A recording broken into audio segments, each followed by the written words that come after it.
After more than half a century, astronauts have brought back the last moon rock samples to Earth. From these samples, it is confirmed that scientists have finally succeeded with growing the first plant in moon soil. This comes after 3 Apollo missions and a lot of time. All the moon soil plants were growing poorly, and those exposed to the surface did the worst.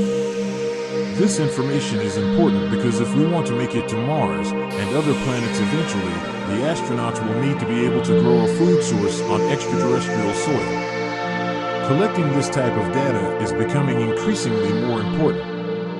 Growing plants on the moon could have other potential uses, such as purifying the air, making new clean water, and removing the carbon dioxide that comes from the human breath. When astronauts go for a long mission, they will need to grow their own food in order to travel further without resupply. This is where this new information comes in so handy. Scientists have been running tests for growing plants on lunar soil.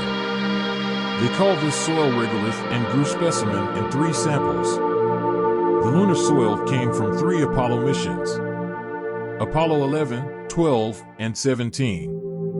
These missions took place between 1969 and 1972. The specimen, referring to the plants, did the worst with the Apollo 11 mission soil. This soil was the most dated, which means that it was the most exposed to the surface of the moon. The plants did a bit better with the Apollo 12 mission soil. This soil was less dated. The Apollo 17 soil was the least exposed, and all plants grown from this soil did better than the plants from Apollo 11 soil. Scientists had their best results with lab-made volcanic ash soil, and the plants grew considerably faster with this approach. All of this points to the fact that when the soil is exposed to the lunar surface for longer, the plants will do worse. Cosmic rays and solar wind causes for negative effects to the soil, which means that soil from younger places on the moon could be much more effective for growing plants. Plant growth will still be slow, even with the slightly better soil, but at the end of the day, the astronauts will need a food source when they are going on a long mission. Let's think about next steps. Now that plants can be somewhat successfully grown in moon soil, could we extend this all the way to other planets and take humanity to a place far beyond our solar system? Also, could this be the start to a successful moon ecosystem?